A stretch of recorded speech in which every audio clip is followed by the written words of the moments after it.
우리 한국교회와 세계교회는 해마다 6월이면 성령 강림절을 지키게 됩니다. 성령 강림절은 우리 예수님의 부활 후 50일째 되는 날이고 성천하신 후 10일째 되는 날입니다. 우리 예수님의 제자들과 그를 따르던 120명의 성도들이 마가의 다락방에 모여서 기도하던 중에 성령의 충만함을 받은 날을 기념하는 날이 성령의 강림절이라 그렇게 말합니다.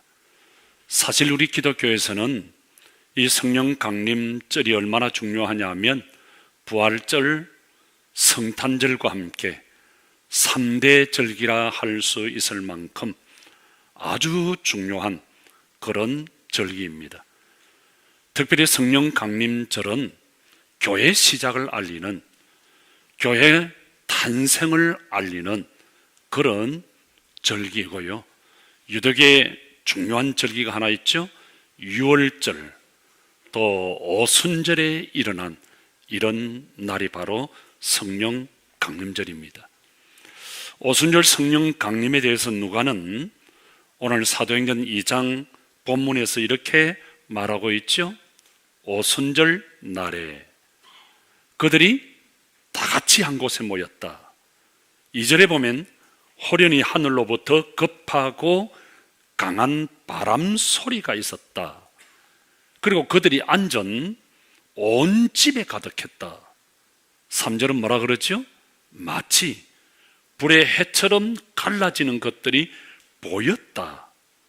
각 사람 위에 하나씩 임했다. 4절은 뭐라 그럽니까? 그들이 다 성령의 충만함을 받고 성령이 말하게 하심을 따라 다른 언어, 방언을 말하기 시작했다. 처음 교회, 원시 교회의 모습을 우리에게 보여주는 거예요. 여러분, 교회는 두 가지 사실이 분명히 됩니다. 하나는 모여서 예배하고 교제하고 양육하는 구조이고, 다른 하나는 흩어져서 복음을 전하면서 삶 속에서 복음을 실천하는 구조예요. 모여서 예배하고 교제하고 양육하고 흩어져서 복음을 전하는 이 두 가지 구조가 교회는 분명히 나타나야 합니다. 오순절을 사모하던 120명의 성도들이 마가의 다락방에 모였습니다. 우리 예수님께서 부탁하신 말씀을 사모하면서, 예수님이 부탁하신 것이 뭐였죠? 1장 여기 오늘 4절에 아버지의 약속하신 것, 아버지의 약속하신 것, 그게 뭐죠? 성령입니다. 그 성령을 기다렸습니다. 그 성령을 기다리면 어떻게 된다고요? 4절은 뭐라 그래요? 성령이 임하면 너희가 권능을 받는다. 두나미스, 능력, 힘을. 그래서 어떻게 된다고요? 예루살렘, 유대, 사마리아, 땅끝까지 이르러 마데타에 내 증인이 된다. 약속하신 성령을. 그래서 제 아들은 예수님의 이 약속의 말씀을 붙잡고 모여서 간절하게 기도했습니다. 그리고 성령을 충만히 받고 숨어 겁을 내고 두려워하던 제 아들이 문을 박차고 나가서 미친 듯이 복음을 전하면서 비로소 이 땅에 교회가 세워진 거예요. 그래서 오순절 날을 교회의 시작이다, 교회의 탄생일이다, 그렇게 부르기도 하는 거예요. 그때 120명의 성도들이 기도하면서 기다린 성령은 오순절에 임했어요. 오순절은 이스라엘의 3대 절기 중 하나예요. 그래서 오늘 본문 1절을 오순절 날에 그들이 다 같이 한 곳에 모였다. 또 마지막 4절을 보면 그들이 다 성령의 충만함을 받고 성령이 말하게 하심을 따라 다른 언어들로 말하기를 시작했다. 여러분, 이게 2000년 전에 일어난 성령 강림의 사건이에요. 이 오순절 성령 강림을 체험한 120명의 성도들이 초대 개척교회 멤버들이었어요. 여러분, 오늘처럼 사람이 중심이 되는 그런 교회가 아니라 오늘 교회의 원행인 초대교회는 성령이 중심이 되는, 성령이 주체가 되는, 성령으로 시작되는, 성령의 능력으로 움직여지고 굴러가고 운영이 되어지는 성령 공동체가 바로 초대 교회였다는 거예요. 그런데 이 초대 교회의 기원이 된 성령 강림 사건이 언제 일어났느냐 하는 거예요. 오늘 성경은 뭐라 그래요? 오순절에 성령이 강림했다, 그렇게 말합니다. 그래서 4절에 보면 오순절 날이 이름에 그들이 다 한 곳에 모였다. 그랬더니 4절에 성령 충만을 받았다, 그렇게 말합니다. 그래서 우리가 오순절 성령 강림 혹은 오순절 사건이라 그렇게 말합니다. 여러분, 강림이 뭐예요? 강림은 신이 인간에게 내려왔다, 신이 인간에게 임했다 하는 말이에요. 오순절에 하나님이 인간에게 내려오셨다는 거예요. 인간에게 임했다는 거예요. 어떻게 임했느냐? 충만하게. 충만이 뭐죠? 차고 흘러 넘친다. 성령이 임했는데, 각 사람에게 성령이 임했는데 너무너무 많이 임해서 흘러 차고 넘쳤다. 그러면 왜 하필 이 성령 강림이 오순절에 일어났느냐 이 말이에요. 여러분, 왜 오순절 성령 강림이죠? 우연일까요? 여러분, 우리 인생 가운데 우연이란 없어요. 성경 어느 곳도 우연은 없습니다. 왜 성령이 오순절에 임했느냐? 다 뜻이 있고요, 깊은 의미가 있는 거예요. 오순절은 어떤 절기지요? 맥추절입니다. 여러분, 맥추절이 뭡니까? 맥추라고 하는 말은 보리맥자와 그 다음에 가을추가 합쳐진 단어예요. 우리가 7월 첫 주일에 맥추 감사 주일을 지킬 건데요, 맥추절은 보리 추수를 마치고 하나님의 은혜입니다. 지나온 모든 것이, 우리가 추수할 수 있는 모든 것이 하나님의 은혜고 하나님의 사랑이고 하나님의 축복입니다. 그래서 감사를 드리는 절기 예배입니다. 그런데 이 맥추절이 유대인의 최대 절기인 유월절로부터 50일째 되는 날에 지킨다고 해서 우리는 오순절이라 그렇게 부르기도 하는 것입니다. 그리고 또 맥추절에는 이 오순절 말고 다른 이름도 있죠. 초실절. 왜 초실절이죠? 보리가 한 해 농사의 첫 열매이기 때문에 초실절이라 그렇게 하는 거예요. 그래서 맥추절, 오순절, 초순절, 초실절 이렇게 부르기도 하는 거예요. 그런데 여기서 우리는 또 하나의 질문을 던질 수 있어요.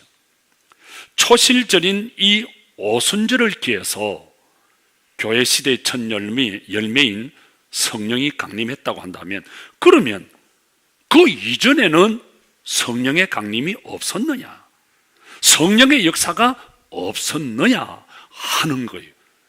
저는 말씀을 준비하면서 이게 대단히 궁금했어요. 오순절에 성령이 임했다면 그전에는 성령이 역사하지 아니했느냐 이거예요. 여러분, 어떻게 생각하세요? 구약시대에는 성령이 역사하지 아니했습니까? 오순절 사건 이전에는 성령의 강림이 없었습니까? 어떻게 생각하세요? 사무엘상 16장 13절에 보면 이런 말씀이 있습니다. 여호와의 영이 다윗에게 크게 역사하였더라. 이어지는 말씀 14절입니다. 여호와의 영이 사울에게서 떠나고 악령이 사울에게 임했다. 다윗에게는 성령이 크게 역사했고 사울에게는 성령이 떠났다는 말씀이에요. 이게 무슨 말씀이죠? 구약시대에도 성령이 임했다는 거예요. 구약시대에도 성령의 강림이 있었다는 거예요. 여러분이 잘 아시는 대로 마태복음 3장 16절에 보면 우리 예수님이 세례를 받으시는 장면이 나오죠. 거기에 이런 말씀이 나옵니다. 하늘이 열리고 하나님의 성령이 비둘기 같이 내려왔다. 저는 이 말씀을 보면서 너무너무 좋아요. 그래서 우리 성도들의 가정을, 건강을, 자녀들을 위해서 기도하면서 하나님, 하늘문을 열어주십시오. 하늘문이 열리도록. 여러분들 얼마나 좋아요? 열쇠를 가지고 잠그고 여는 것이 아니라 우리 성도들이 가면, 연결고리 성도들이 가면 문이 쫙 열리는 거예요. 사업하면 사업의 문이 열리고, 건강의 문이 열리고, 다시 할게요. 사업하면 사업의 문이 열리고, 시연에 출발하면 시연 문도 열리고, 이런 건강의 문도 열리고. 어제 결혼식 가니까 어떤 분이 찾아와서 목사님, 우리 신랑이요 시연에 떨어졌어요. 목사님이 기도 안 해주셨나 봐요. 그래서 내가 아이고 내가 속으로 그 연결고리에 와야 연결이 되어서 열리지. 참네, 오늘 이 자리에 왔어요. 그래서 저는 이 말씀이 너무 좋아요. 우리 성도들이 딱 가면 문이 싹, 자녀들의 문이 열리고, 건강의 문이 열리고, 앞길의 문이 열리고, 문이 열리는, 우리 예수님이 세례 받으실 때 하늘이 열리고 성령이 비둘기같이 임했다고 했습니다. 무슨 말이죠? 오순절 전에도 성령의 역사가 있었다고 하는 말이에요. 그러나 문제는 본격적인 성령의 시대가 아니었다는 거죠.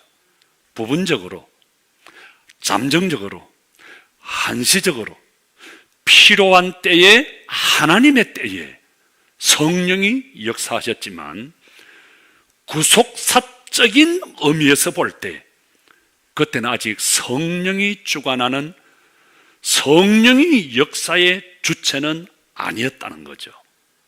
자, 여러분, 우리가 구속사적인 의미에서 보면 세 시대로 나눌 수 있습니다. 첫째 시대는 성부시대입니다. 성부시대는 하나님이 직접 역사하셨던 시대. 하나님이 천지를 창조하시고 하나님이 아브라함아, 다윗아, 하나님이 직접 말씀하시고 역사하시던 성부 하나님이 주체가 되던, 성부 하나님이 일하시던 시대를 성부시대라고 합니다. 두 번째는 예수님이 오셔서 말씀하시고 예수님께서 치유하시고 예수님께서 역사하셨던, 예수님이 주체가 되던 시대를 성자시대라고 합니다. 그 다음에 예수님께서 십자가에서 죽으시고 부활을 성천하신 이후에 성령께서 우리를 감화하시고 감동하시고 역사하시고 직접 일하시는 시대를 성령시대라 그럽니다. 그런데 이 오순절에 임하신 성령 강림이 바로 성령시대를 공식적으로 여는 사건이었다는 거예요. 그래서 2000년 전 이 오순절 성령 강림의 사건은 대단히 요란했던 거예요. 오늘 본문 이하를 다시 한번 볼까요? 얼마나 요란했습니까? 호련히 하늘로부터 급하고 강한 바람 소리, 그래서 그들이 앉은 온 집에 가득했다. 3절에 마치 불에 해같이 갈라지는 것이 그들에게 보여서 각 사람 위에 하나씩 임했다. 4절, 그들이 다 성령의 충만을 받고 성령이 말하게 하심을 따라 각기 다른 나라 말로 말을 했다. 잘 보세요. 급하고 강한 바람 소리, 이런 태풍 정도가 아니에요. 굉장히 큰 바람 소리가, 불의 해같이 갈라지는, 넘실거리는 큰 불길이, 원주에 저 울진에 불이 나서, 여러분 화면을 보셨잖아요. 그 큰 그런 불 정도가 아니에요. 엄청난 큰 불이 사람 위에 내려왔다. 여기저기서 강력한 방언이 막 터지면서 진동의 역사가 일어나고, 말로 행할 수 없는 성령의 역사가 일어난 거예요. 자, 여러분 보세요. 어때요? 지금도 성령이 임하면 이런 역사가 일어나는 거예요. 여러분, 지금도 성령이 역사하면 급한 강한 바람 소리, 불의 헬같이 뜨거워지는 어떤 현상이 일어나야만 성령의 역사고, 일어나지 아니하면 성령의 역사가 아닌 거예요. 여러분 어떻게 생각하세요? 일어나면 성령의 역사고, 이런 현상이 일어나지 아니하면 성령의 역사가 아니에요. 여러분 그렇게 생각을 하세요? 꼭 그렇다고 단정 지을 수는 없지만요, 요즘은 이런 현상이 거의 일어나지 않는다, 그렇게 생각하면 맞을 거예요. 왜 그럴까요? 성령이 제대로 역사하지 아니해서 그럴까요? 성경을 보아라. 성경에 보면 성령이 역사하면은 그냥 이런 강한 바람과 불의 해처럼 이런 역사가 일어나지 않느냐. 그러니 당신은 여기는 성령이 역사하지 않아. 그렇게 우리 할까요? 여러분, 분명한 것은요, 지금도 성령님은 살아계시고 이 변함없이 역사하시고 우리를 치유하시고 우리를 변화시키시고 새롭게 하시고 성립케 하십니다. 여러분 이걸 기억하셔야 돼요. 오순절 성령 강림 때 일어난 성령의 사건은 초자연적 사건이었습니다. 이 초자연적 사건 역사들을 우리가 일반적인 강림, 성령 강림의 현상으로 이해하면요, 오해가 생깁니다. 남을 판단하고 정죄할 수 있습니다. 자, 여러분, 2000년 전에 일어났던 초자연적인 이적들이 그 이후 시대에도 동일하게 일어난다, 그렇게 역사한다, 그렇게 믿으면 안 돼요. 왜요? 오순절 성령 강림의 사건은 하나님께서 이 땅에 그의 몸된 교회를 세우시기 위해서 하나님이 직접 개입하시고 하나님이 직접 역사하시고 하나님이 직접 움직이신 초자연적인 사건이었습니다. 다시 말하면 세상 모든 사람들이 보아라, 성령의 시대가 너희들이 믿는 하나님의 시대에, 예수님의 성자 시대에 동일한 성령의 새 시대가 시작되었다. 모든 만방의 만민에게 알리는 선언적 의미가 있는 겁니다. 자, 여러분 이거 보세요. 예를 돕기 위해서, 자, 여러분 어느 정부든 새 정부가 들었으면 시끄럽잖아요. 요란하잖아요. 얼마 전에 대통령 선거를 통해서 새 정부가 들었었습니다.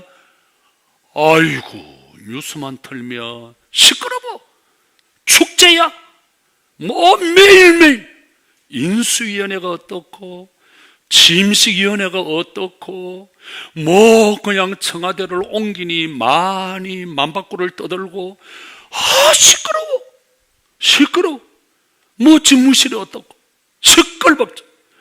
그리고 수만 명이 모여서 침식을 갖고 그걸요 온 세상에 생중계를 합니다. 어느 정부든 어느 나라든 외국에서 많은 사람들이 오고. 왜 그렇죠? 어제 결혼식을 갔어요. 저끼리 둘이서 살면 되는데 말없이 왜 시끌벅적 결혼식? 나는 니를 만나서 행복하다, 좋다 막 이래 샀더라고. 둘이서 조용히 살면 되잖아. 어제 갔어요? 이번 주 토요일 또 갈 거예요? 다음 주 토요일 또 갈 거예요?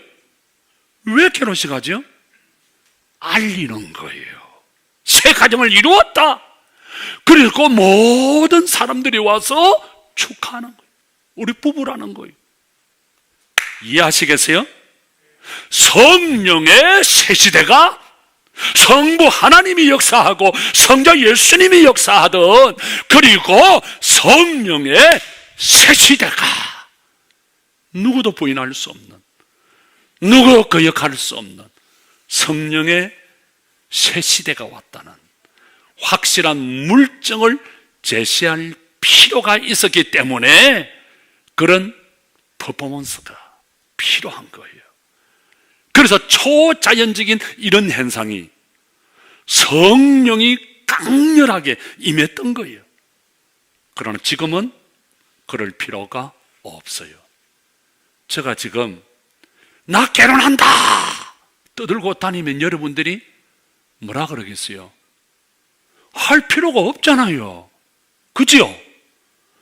여러분, 새 시대에 이게 필요한 거예요.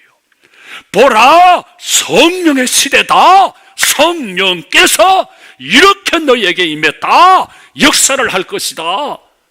그래서 이런 강렬한 퍼포먼스가 필요한 거예요. 지금은 필요 없어요. 왜요? 하나님의 말씀인 바이블, 성경이 있잖아요. 성령으로 말미암아 우리에게 주신 교회가 있잖아요. 또 성령님이 역사하는 그런 시대잖아요. 여러분, 그렇습니다. 요즘도 성령이 역사할 때 우리는 꿈을 꾸고 환상을 봅니다. 그리고 하나님의 음성을 듣기도 하고요. 그리고 방언을 말하기도 하고요. 그리고 치유의 신유의 놀라운 역사가 일어날 수 있습니다. 그렇다고 해서 모든 성령의 역사의 현장에 오늘 이 본문에 일어났던 이런 현상들이 일어나야만이 성령의 역사라고 단언해서는 안 된다 하는 거예요. 자, 여러분, 사도 바울이 목회를 하는 동안에 고린도 교회라는 교회가 있었는데 성령의 은사 때문에 대단히 문제가 많은 이런 교회였어요. 너무 힘들었어. 교인들이 자기 받은 은사가 최고라는 거예요. 그리고는 막 비판하고 판단하고 정죄합니다. 그래서 사도 바울이 고린도전서 12장이 은사장인데 너희들은 더 큰 은사를 사모하라.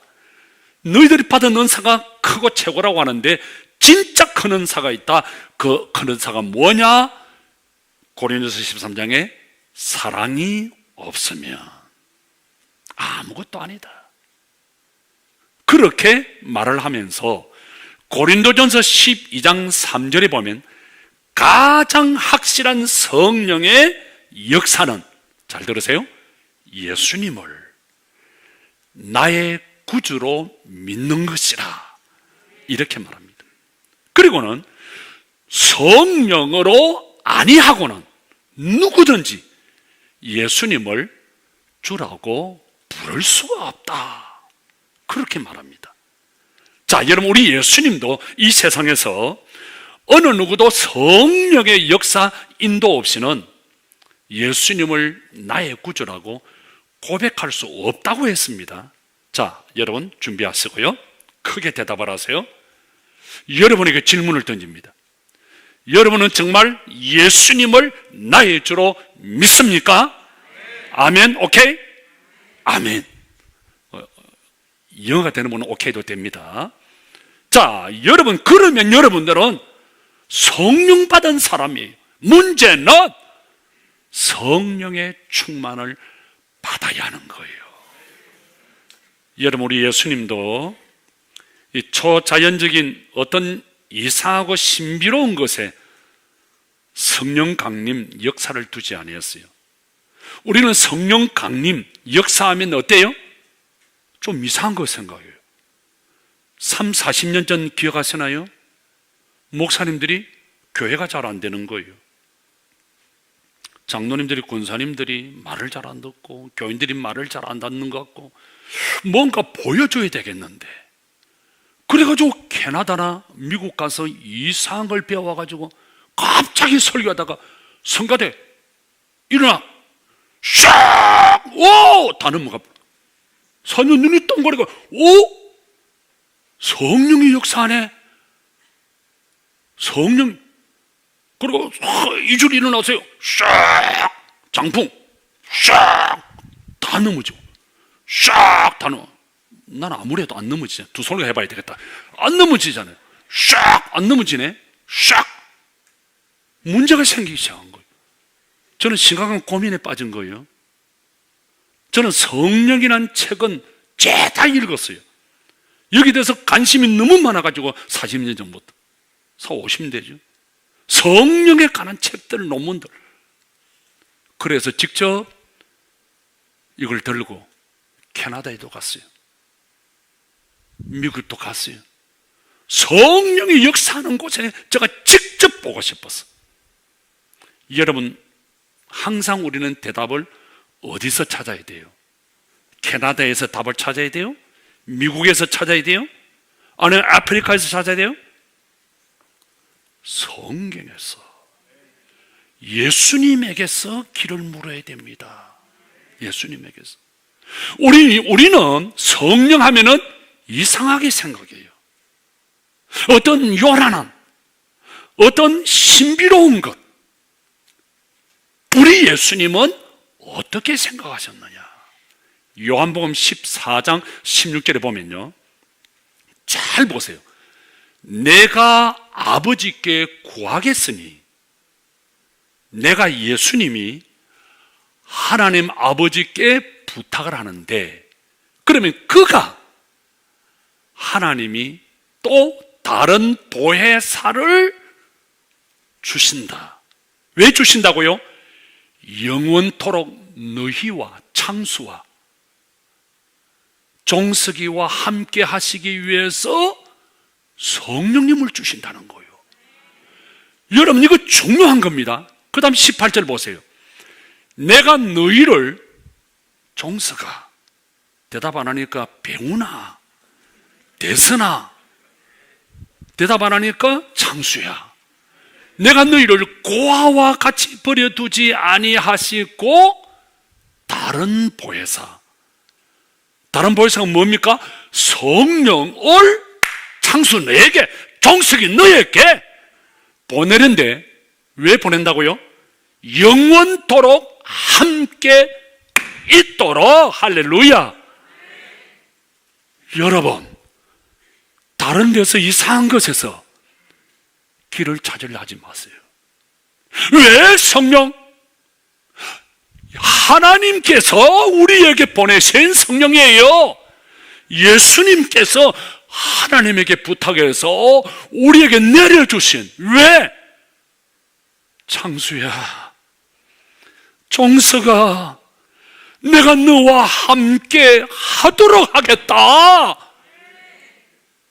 여러분, 잘 보세요. 우리 예수님은 성령을 뭐라 그랬어요? 다른 보혜사 그랬습니다. 보혜사가 뭐죠? 헬라어로 파라클레토스, 영어로는 카운셀러. 여러분, 파라클레토스가 뭐예요? 위로 잘하는 말이에요. 카운셀러, 상담가라는 말이에요. 그리고 그 앞에 another, 다른이라는 표현이 덧붙여져 있습니다.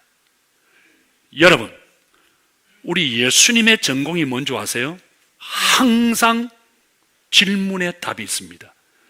예수님의 전공은 상담하기예요. 내가 조금 전에 이야기했잖아요. 예수님의 전공은 위로하기예요. 그래서 안 놀라시네. 예수님의 전공은 함께하기예요.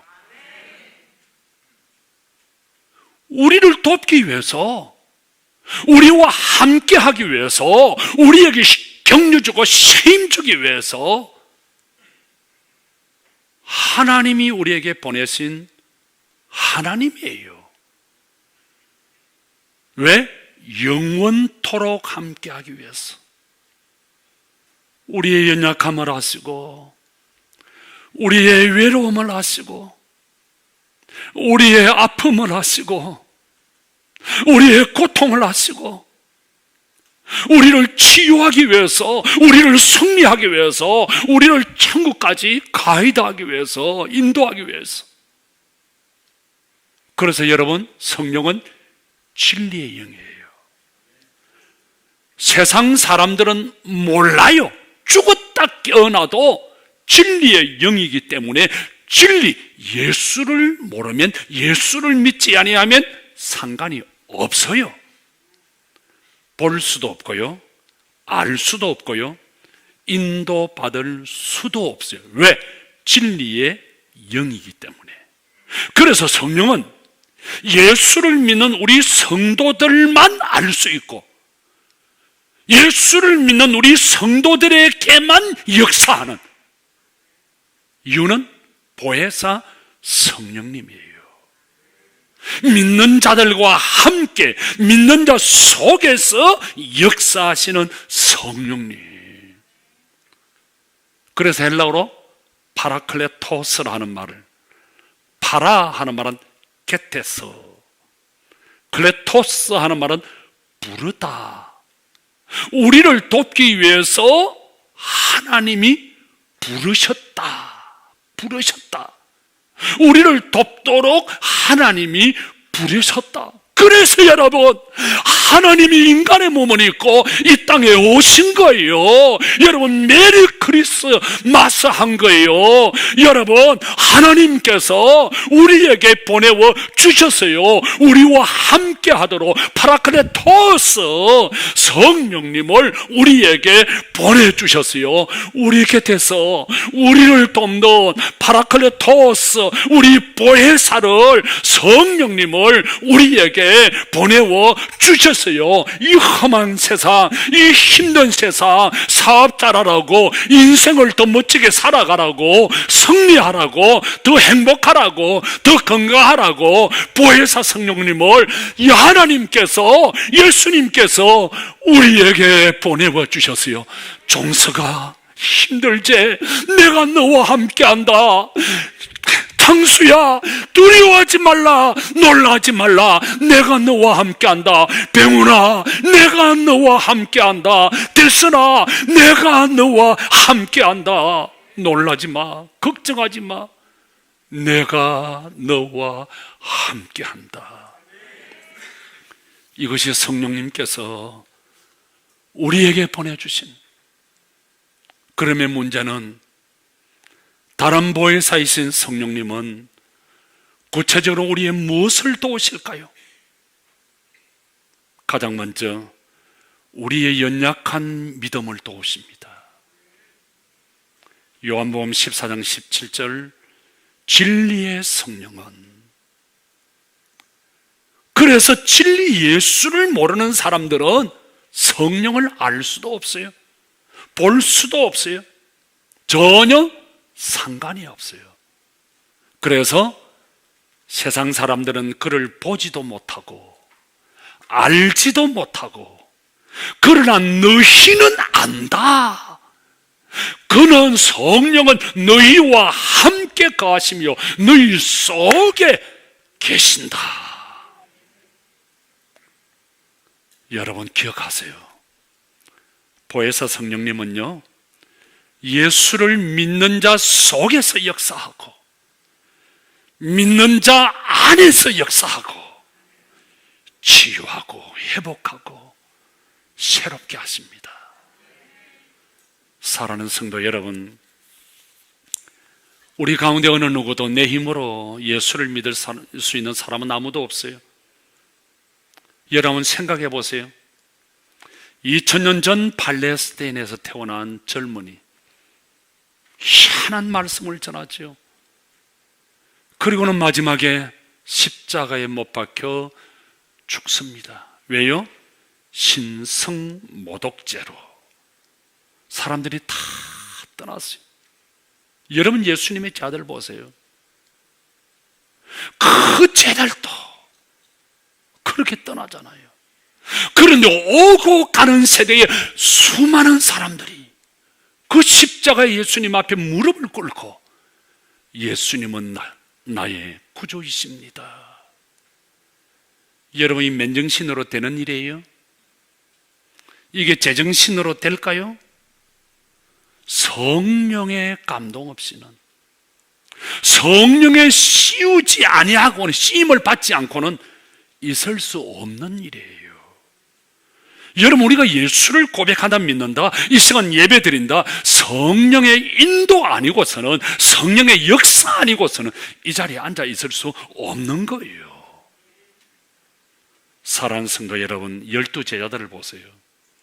3년 동안 먹고 입고 마시고 함께 살아갑니다. 근데 그들도 My way, 나 고기 잡으러 간다. 안드레, 베드로, 야고보, 요한, 하나, 둘, 셋, 넷, 12가 다 고향 앞으로 가. 근데 성령을 충만히 받고 2000년 전 마가의 다락방에 이들이 문을 박차고 나갑니다. 그리고는 미친 듯이 예수는 살아계신다. 그래서 이 땅에 교회가 세워진 겁니다. 그래서 양촌읍 유헬리 83번지 이곳에 우리 연결고리 교회가 세워진 거예요. 여러분, 예수님의 제자 야고보는 성령을 충만히 받고 미친 듯이 그 스페인 강야를 800km를 걸어서 눈물을 흘리면서 목숨을 걸고 복음을 전하다가 순교합니다. 바로 그 길을 지난주 이 야고보 집사님이 직접 40일 동안 800km를 걸으면서 2000년 전에 걸었던 야고보 선생님의 그 길을 오늘의 이종석 앤드 이 야고보 집사가 그 길을 걷고 지난주 돌아왔잖아요. 이제 우리 할 일이 뭐예요? 야고보 선생처럼, 예수님의 제자들처럼 예수님 살아나셨다고, 예수님 계신다고 복음을 전하는, 그래서 다시 한번 우리 한국 땅에 부흥의 불길이 바로 우리 연결고리를 통해서, 여러분들을 통해서 일어나기를 주님의 이름으로 축원합니다. 기도합시다.